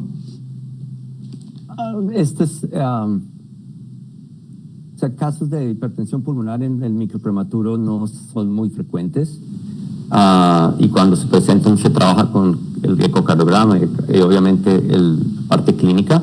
La dosis de óxido nítrico es estándar, empieza a 20 partes por millón, no más de 20, y es la medicación. Es la pregunta, obviamente, es el óxido nítrico. Hay que tener mucho cuidado cuando pasa ese nivel, porque eso, no sé la pregunta a dónde va, porque es muy raro verlo tempranamente. Si lo ve uno, lo ve ya cuando se establece la broncopulmonar, la displasia broncopulmonar, y esos casos son ya definitivamente mucho más complicados. No sé si la pregunta vaya a eso o vaya a la prematuro temprano. Probablemente a displasia. En prematuros tempranamente seguramente se referían en hipoxemia refractaria, John, en algunos prematuros extremos de hipoxemia refractaria, que el ecocardiografista te dice sí tenemos una hipertensión pulmonar severa, pero en Colombia por debajo de 35 semanas no tenemos indicado el óxido nítrico. En esas hipoxemias refractarias se usan muy, como dices tú, muy aisladamente en algunas unidades pacientes con hipoxemia refractaria, y hay algunos casos en los que son exitosos. Y en displasia broncopulmonar, ahorita con los diferentes fenotipos, hay algunos de esos fenotipos en los cuales se recomienda manejo de hipertensión pulmonar tanto con óxido nítrico como sin sildenafil. Correcto, sí. El problema del óxido nítrico temprano es que no hay mucha evidencia que cambie los resultados a largo plazo. Por eso pasó de ser usado muchísimo a usarse muy, muy, muy poco, a menos que es prácticamente una terapia para salvar lo último que se puede hacer. Pero ya con displasia broncopulmonar es diferente, estos casos son completamente diferentes. Empezamos con 20 y el manejo es día por día, muy cuidadoso. Manuel lo dijo antes, es cuestión de paciencia. O sea, me refiero, una vez que fallan los esteroides, el muchacho sigue intubado, va a ser establecida enfermedad pulmonar, de displasia broncopulmonar. Hay, como decimos en la unidad nosotros, step back.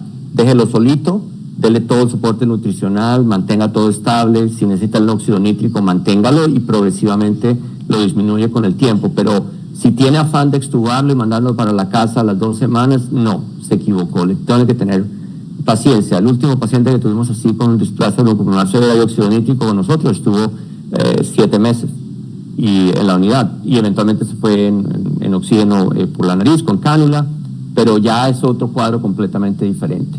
Y bueno, la experiencia ahí es clave. Necesita una unidad que tiene que, de nuevo otra vez, tiene que saber de nutrición, tiene que saber de cuidado del niño más grande y obviamente una terapia respiratoria que sea de primera línea. Excelente. Manuel, ¿escuchamos tu opinión? Sí, como ha dicho John, la verdad es que los cuadros de hipertensión pulmonar en fase aguda en el sistema respiratorio del muy prematuro son muy poco frecuentes.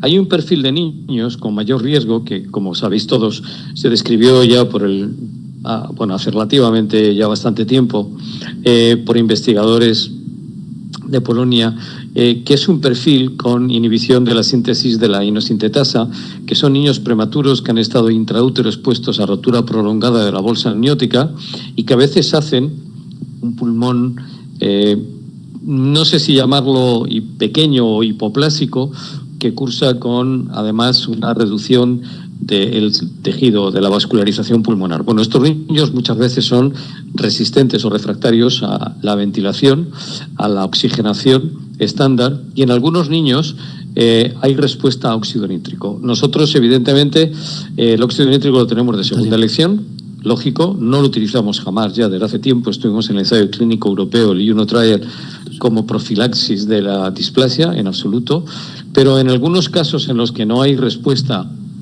al oxígeno, que no hay respuesta a la ventilación, si claramente coincide muchas veces con pulmón que llamamos pulmón negro, isquémico, con hipertensión pulmonar ecocardiográfica, sí utilizamos óxido nítrico. En los prematuros nosotros sí utilizamos 10 partes por millón, que fue parte del estudio que hicimos en el grupo europeo. No hacemos 20, hacemos 10. Y si no hay respuesta, normalmente en menos de 48 horas se ha retirado.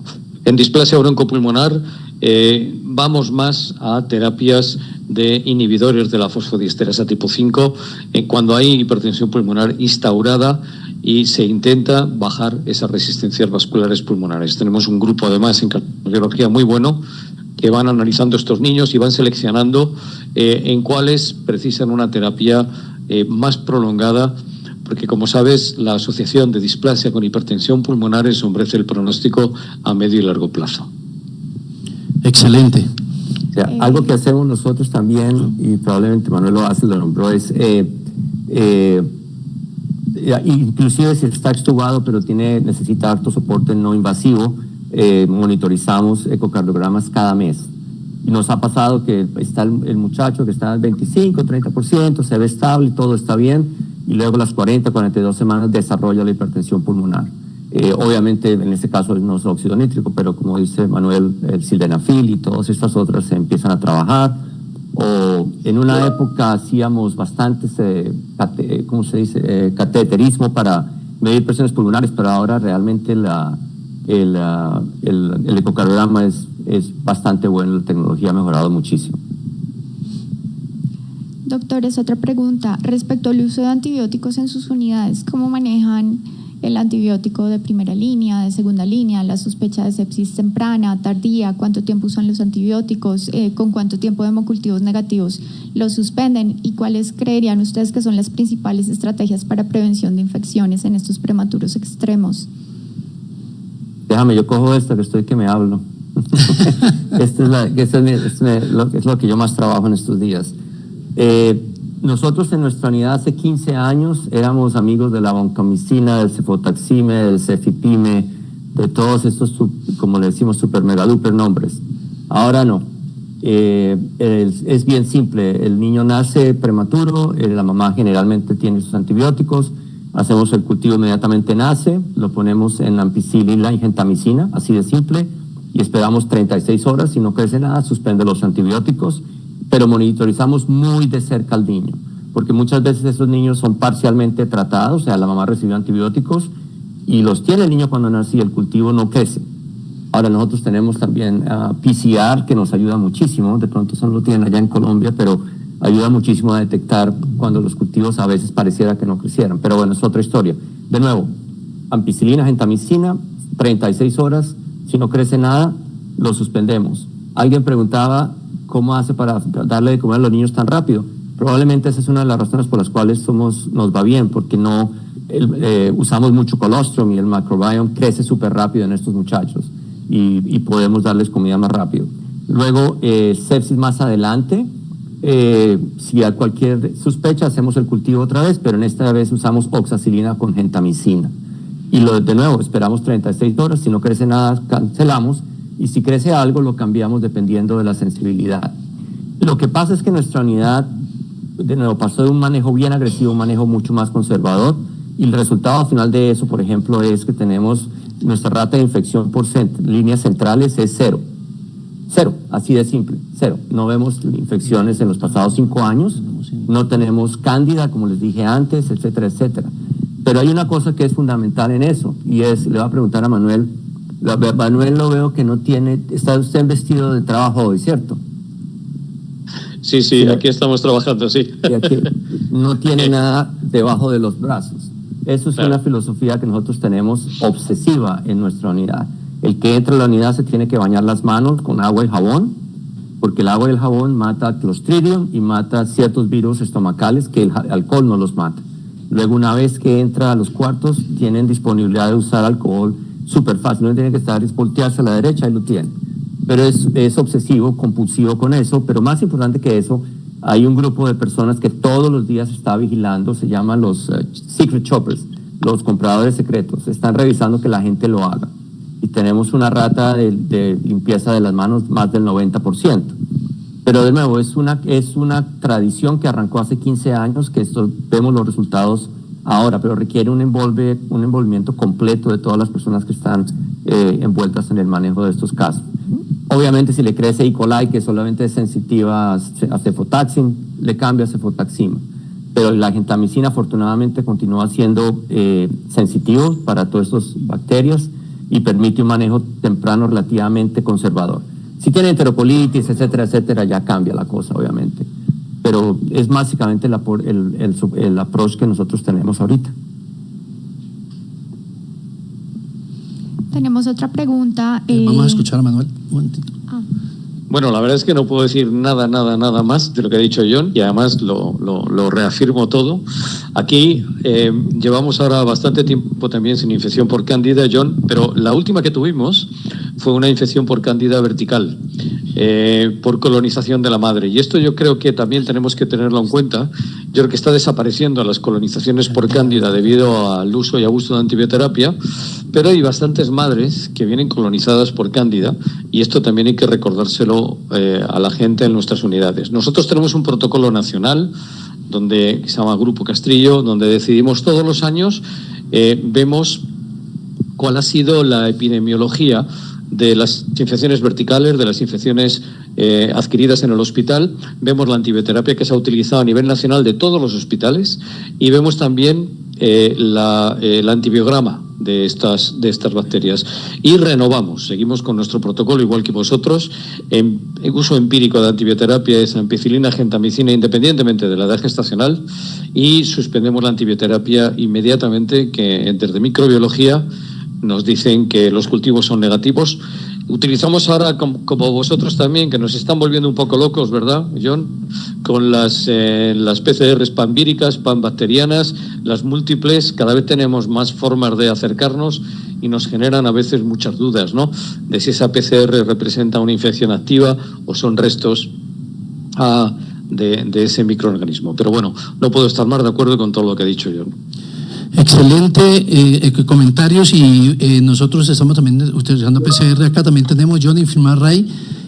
Me pareció impresionante pues, los números de ambos en eso, por eso también esos prematuros extremos sobreviven bien. John, ¿podrías recalcarnos un poquito 3 recomendaciones en el manejo de los catéteres intravasculares? Porque pues esos números son impresionantes, de 0 de infecciones asociadas a catéter. ¿Podría darnos 3 recomendaciones? Aquí tenemos también enfermeras y el epidermidis sigue siendo el germen más frecuente en muchas unidades. ¿Podrías contarnos 3 recomendaciones que ustedes hacen para poder llegar a ese número de 0 de infecciones de origen intravascular, por favor? La primera es el manejo de la piel, y en eso todo es sentido común. O sea, el manejo el prematuro de la piel es muy delicada. Las enfermeras son increíblemente detallistas, como el tipo de cómo usan la cinta para asegurar los catéteres, etcétera, etcétera. Esa es la primera número 1, porque muchas veces el epidermides no es el catéter, sino es la piel que tiene que está una herida o algo así, por ahí se mete. Pero volviendo a los catéteres como tal, todos los circuitos son cerrados. Las vías de entrada las cubrimos con un dispositivo que es como un caucho que cubre la vía de entrada, y la enfermera lo limpia con clorexidina o alcohol, pero lo limpia por 15 segundos y lo deja secar y luego entra, pero usa estrategia completamente estéril para entrar a estas líneas. Tratamos de restringir cuando tienen las líneas arteriales, innecesariamente, y hay horarios específicos para sacar la sangre. Básicamente significa que si llegó el nuevo fellow que quiere saber el último CO2, hagámosle. No. Si lo va a hacer es porque va a hacer algo al respecto, y hay horas específicas para poder hacerlo. Pero de nuevo, la estrategia más, con las líneas centrales, una vez que es puesta, le cambiamos el vendaje al primer día después de que es puesta, y luego si no está sucia la deja tranquila. No tenemos una rutina, en muchas unidades cambian el vendaje de las líneas percutáneas cada semana. Nosotros esperamos hasta que si se pone sucia o se empieza a levantar, el niño suda mucho, etcétera, etcétera, ahí la cambiamos. Pero hay dos cosas más. Número uno, las personas que están a cargo de eso son súper entrenadas y tienen protocolos específicos en cómo manejar las líneas, y a las enfermeras se le dan instrucciones específicas en cómo hacerlo. Pero de nuevo, no me canso de decirlo, bañarse las manos. El problema final es la gente que llega con bacterias que no deberían colonizar la unidad. Y en eso ya me puedo seguir aquí hablando. Por ejemplo, nosotros tenemos un grupo de personas que son los encargados se llama manejo ambiental. Cada vez que un niño se va de la unidad, el cuarto recibe una limpieza súper obsesiva, y es un grupo del hospital que solo viene a eso. Y de nuevo, no es simplemente cómo maneja la línea como tal, es toda una combinación de estrategias que empiezan de nuevo con algo muy simple: bañarse las manos. Imagínense que mantenemos no solamente las personas que han estado desde el inicio, sino que han seguido entrando personas a las plataformas. Solo nos quedan 15 minutos y agradecerles a ellos por haberse mantenido durante todo este tiempo. Sé que Estados tienen actividades en la UCI, solo tenemos 15 minutos más, pero pues es un reflejo de lo impresionante que ha estado los consejos que nos han dado. Así que nuevamente Manuel, nuevamente John, muchas gracias por sus recomendaciones que nos ayudarán a salvar niños en Colombia. Natalia, ¿qué otra pregunta tenemos en el público? Sí, el doctor Néstor nos pregunta, normalmente el FilmArray se procesa únicamente cuando los cultivos tienen crecimiento. ¿Hay justificación para realizarlo si no es así? Yo diría que no lo está haciendo bien. Tiene que esperar a que crezca. Como dice Manuel, salen unas cosas que uno no sabe ni qué hacer. Y por ejemplo, hace poco salió un niño con una que se llama Estreptococcus maltophilia.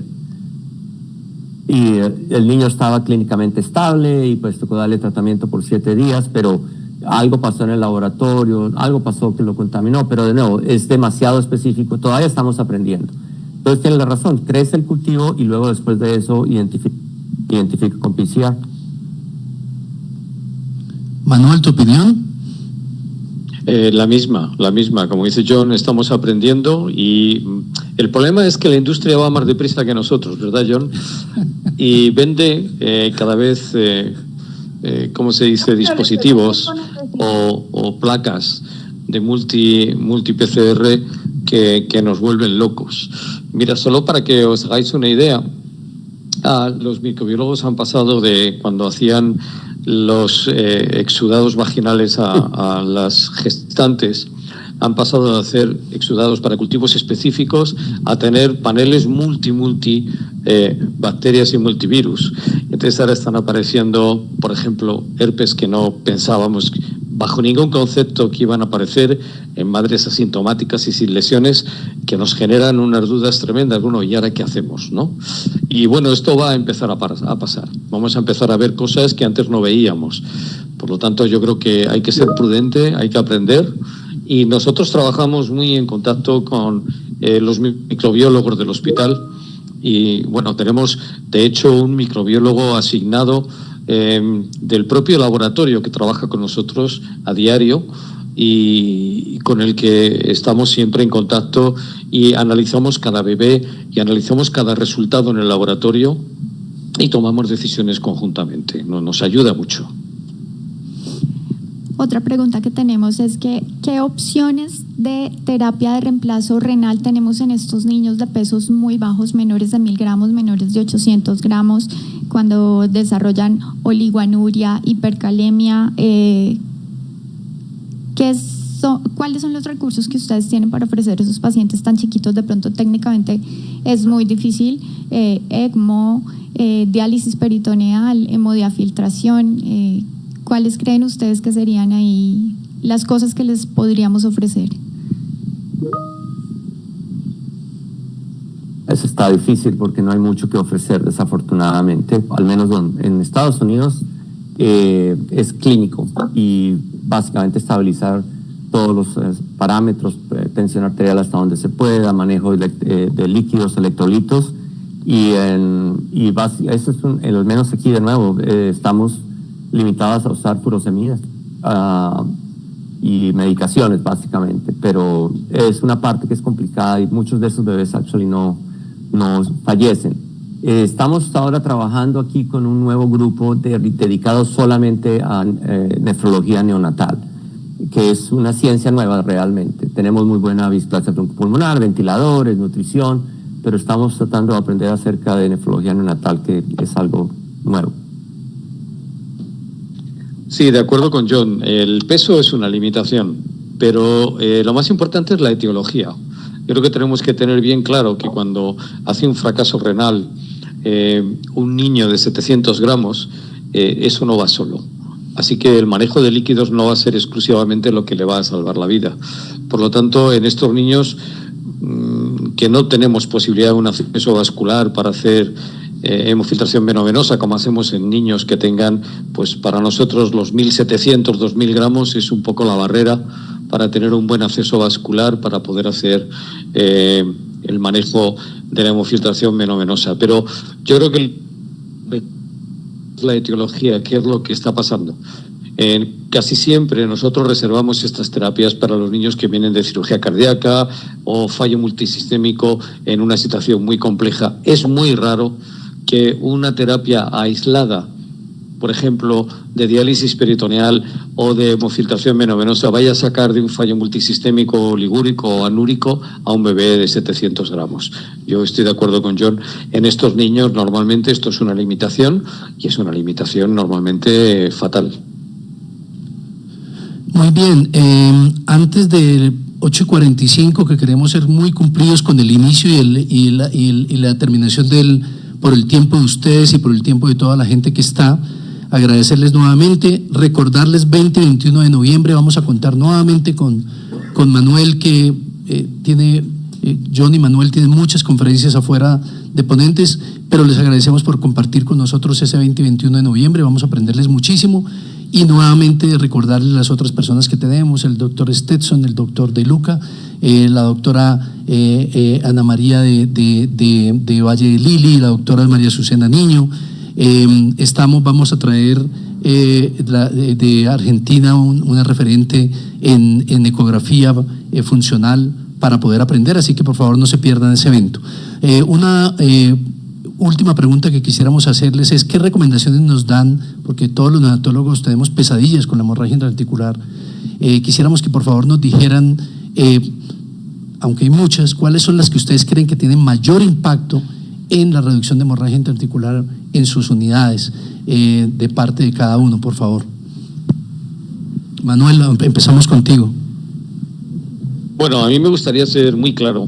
Los neonatólogos podemos hacer muy poco si el niño nace sin control del embarazo, sin control del parto, sin esteroides antenatales, sin sulfato de magnesio, sin prevención de la variabilidad de la tensión arterial de la madre, etcétera, etcétera. Yo creo que tenemos que ser prudentes. La mayoría de las hemorragias intracraneales ocurren antes o durante del parto y ocurren en esas gestaciones donde de forma muy imprevista ocurre un parto muy prematuro. Nosotros, en la experiencia que tenemos, son raras son raras por encima de la 28 semana de gestación. Es muy raro tener una hemorragia intracraneal. Entre la 26 y la 28, los que hay, vuelvo a insistir, son partos que han sido no controlados, que no han tenido esteroides antenatales, que no se ha podido hacer un buen manejo de ese parto, y desde luego por debajo de la semana 26, de nuevo las que vemos son claramente esas gestaciones que han sido muy mal controladas, en el sentido de que no ha habido posibilidad de hacer un freno, ¿no? una preparación. Yo quiero recordar que los esteroides antenatales, si han hecho algo importante, ha sido bajar la incidencia de la hemorragia intracraneal en los niños más inmaduros, y si tener a las mamás con una amenaza de parto pretérmino es importante, lo es para reducir el riesgo de hemorragia intracraneal. Bien, una vez dicho esto, la menor agresividad en el momento del nacimiento, el buen control de la temperatura, evitar maniobras intempestivas a la hora de nacimiento, mantener de alguna manera lo más estable posible a ese bebé sin esperar cambios 0-100 en cuanto al reclutamiento pulmonar, la oxigenación, la tensión arterial, etcétera, etcétera. Estar al lado del niño para ayudarle a esa transición, en lugar de ser excesivamente agresivos en la ventilación o en el manejo de estos bebés, también va a ayudar bastante. Las primeras horas de vida postnatal son fundamentales y yo creo que ahí tiene que haber revisión. Nosotros revisamos con la enfermería, hay un equipo de enfermeras además que continuamente está haciendo sus famosos bundle para reducir al máximo el riesgo de hemorragia intracraneal, esa menor manipulación en las primeras horas después del nacimiento, esos cuidados especiales de mantener bien la temperatura, bien la humedad, evitar la agresividad sobre estos niños son fundamentales. Pero vuelvo a insistir, uno puede hacer los mejores bundles de manejo, porque si el bebé ha nacido sin un buen manejo del parto, un buen manejo de la gestación, poco más podemos hacer los neonatólogos. Excelente, John, tus recomendaciones. Completamente de acuerdo con Manuel. Y de nuevo, una vez que el niño nace es de nosotros. Nosotros tenemos un grupo muy específico de enfermeras entrenadas solamente para manejar eso, y las enfermeras tienen un protocolo específico para manejar a los niños en las primeras 72 horas para minimizar la hemorragia intraventricular, y lo que básicamente tratamos es de evitar fluctuaciones en el flujo sanguíneo cerebral. Uno piensa que no hay problema, si le puedo tomar la presión arterial cada media hora no hay problema. No, realmente no. ¿Cómo saca la sangre, por ejemplo, del catéter umbilical? Si chupa muy fuerte, llamémoslo así, va a cambiar el flujo en el cerebro, puede haber un riesgo de hemorragia intraventricular. Si lo está moviendo constantemente, la posición del bebé, etcétera, etcétera. Pero ya como para acabar el último minuto, vemos a una cosa que es súper importante y ustedes van a tener ahorita más adelante un seminario, las enfermeras. Yo no soy nadie al final del camino. Estoy ahí por 10 minutos y los otros 23 horas es la enfermera la que está al lado del niño. Y entrenarlas a ellas es lo que personalmente a mí me parece que hace la diferencia. Alguien habló de inteligencia artificial al principio. No, paciencia, eso no. Ahora aquí en Estados Unidos es lo último y pasamos más tiempo explicando a las mamás lo que encuentran en inteligencia artificial que hablando con ellas. Pero no, estamos muy lejos de que inteligencia artificial reemplace la capacidad de análisis de una persona, pero usted tiene que estar al lado de la cama con las enfermeras trabajando. Y esa es la parte más importante para nosotros en prevención de hemorragia intraventricular. Básicamente, no lo toque y déjelo en paz, básicamente. Pero de nuevo, requiere protocolos, requiere consistencia. Lo mismo para el manejo de los ventiladores que hablamos antes. Si solo tiene ventiladores de presión, pues aprenda a usar ventiladores de presión. Si trabaja con NAVA, como escuché que en Cali, los adoran. Aquí hay un doctor en Ohio que adora la NAVA también y le parece espectacular y es lo único que usa, pero lo saben usar específicamente por lo que lo hacen y tienen la experiencia. Si tienen volumen, entonces use volumen. Y así sucesivamente.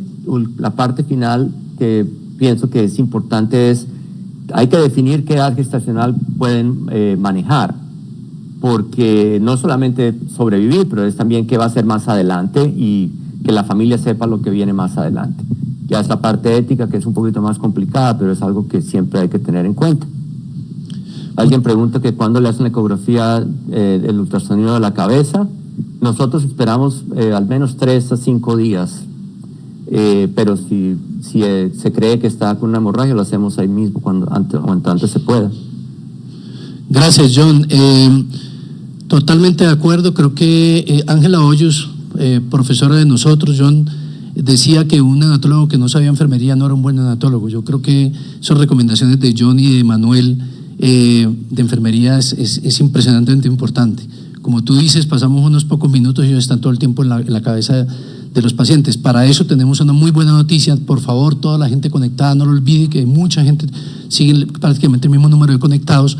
A la 1:30 tenemos el evento de enfermería, donde vamos a hablar de piel, de manejo de catéteres intravasculares, de cómo se asciende la vía enteral, cómo se maneja la nutrición parenteral en enfermería. Así que los esperamos a todos, neonatólogos y enfermeras, para que estemos a la 1:30 con enfermeras también de España y de Estados Unidos. También quisiera decirles que a las 4:30 tenemos evento de UCI de cuidado intensivo pediátrico. Este segmento neonatal hace parte de este encuentro que estamos haciendo con Clínica Mayo de cuidado intensivo pediátrico, neonatal y adultos y enfermería. El año entrante que Manuel y John van a estar con nosotros va a ser el evento mixto, presencial y virtual para la parte internacional con la Clínica Mayo, que es una de las mejores clínicas del mundo, pues en algunos rankings la mejor clínica del mundo, así que es un honor para nosotros que estemos todos juntos. Entonces voy a darle la palabra a Alexi para cumplir con nuestro horario, para que por favor cierre el evento y de mi parte, Manuel, qué placer verte otra vez, espero que podamos darnos un abrazo el año entrante, sabes que te queremos muchísimo, te he aprendido muchísimo toda la vida, sigue por favor siendo el referente y el pionero que eres en nuevas terapias. John, la sabiduría después de tantos años se te nota cada vez más, muchas gracias por seguir siendo amigo colombiano, orgullo para nosotros, y también el año entrante nos vamos a ver con un abrazo grandote. Alexi, te damos la palabra para que junto con Julieta cierren este espectacular encuentro. Bueno, perdón, después de este manjar de información que nos han brindado nuestros conferencistas, yo quisiera que antes de que se nos vaya, por favor, hay una pregunta muy importante que no, o sea, del chat que no quiero que se me quede en el aire, y es la siguiente, y luego les cierro. Yo creo que no se van a demorar más de 3 minutos. Un paciente menor de neonato de menos de 26 semanas con una ventilación no invasiva, ¿a ustedes qué porcentajes les fallan? Y cuando lo intuban, ¿qué protocolo de extubación tienen para no fallar en el intento? Porque es que el manejo del micro prematuro en cuanto a la reintubación, a nosotros pues la reintubación es más frecuente. Entonces, para ustedes no fallar en ese intento, en la reintubación, ¿tienen algún protocolo como tal? Y cuando tienen no invasiva, ¿qué tanto ese porcentaje les favorece? Por favor. Vale, Manuel. A ver, yo perdonarme, pero en 3 minutos es imposible. Yo creo que esto sería necesario un simposio dedicado específicamente a esto. Mira, Alexis, es muy complejo. Nosotros individualizamos el paciente, como llevo diciendo todo el día, intentamos que cada bebé reciba el tratamiento que precisa en cada momento. Entonces, bueno, la decisión y qué porcentaje. Tenemos un porcentaje bastante bajo de fracaso de la ventilación no invasiva. Tenemos un porcentaje bastante bajo, no te voy a decir exactamente las cifras porque no es tampoco el caso, de fracaso de la reintubación, pero siempre preferimos un bebé que esté extubado siempre y cuando el precio que está pagando por estar extubado no sea alto. A ver si me explico con esto. Si yo para tener un bebé extubado le tengo que tener con oxígeno al 100% y con una presión en la vía aérea de 8 centímetros de agua, esto es un insulto para ese bebé. Por lo tanto, de nuevo, individualizar al paciente. Medimos mucho el precio que tiene que pagar un paciente para estar en situación razonable desde el punto de vista de sus constantes vitales. Solo me gustaría decir que es importante reflexionar siempre en cada paciente, uno, si está fracasando la ventilación no invasiva, ¿por qué? Y si está fracasando la ventilación invasiva, ¿por qué? Porque cada bebé es distinto. No me atrevo a decir muchas más cosas. Estoy de acuerdo, eso se demoraría horas y horas, pero lo otro es que entonces si fracasa y necesita intubarse, tiene que tener paciencia y ya el caso se va a demorar mucho más tiempo y ya, sí, claro, hay que intentar extubar, pero de pronto va a ser una extubación en 1 mes o 2 meses y esperar, y otras variables entran en juego como la hipertensión pulmonar, la nutrición, etcétera, etcétera. Listo, doctores. Pues muchas gracias de verdad por esa generosidad académica y por compartir con nosotros sus experiencias por parte de la Asociación Colombiana de Neonatología. Muy agradecidos y definitivamente, repito, con ese manjar de información nos queda repetir lo que nos dicen ustedes. Hay que individualizar el paciente y también hay que tener en cuenta pues el caso de que ustedes están a la vanguardia de la tecnología, que eso son herramientas que nos ayuda pues a, digamos, ayudar a tener una mejor decisión y éxito en los manejos de los pacientes. Entonces, pues ahí quedamos a la expectativa para el 2026 para realizar los eventos que ya el doctor Óscar Ovalle nos ha mencionado. Y recordarles que ahorita a la 1:30 vamos a tener también un conversatorio de enfermería para ciertos tópicos que son muy importantes en el manejo de los neonatos en la unidad neonatal. Los esperamos y pues, por favor difundir la información a las enfermeras que podamos pues avisarles que ese evento lo tenemos ahorita a la 1:30. Sin más, pues un abrazo para ustedes y bienvenidos a Colombia, que aquí siempre los esperamos con un cálido abrazo. Muchas gracias. Mucho gusto, Manuel. John, doctor Manuel, muchísimas gracias. Encantado, buen día para todos y muchos éxitos en esta reunión.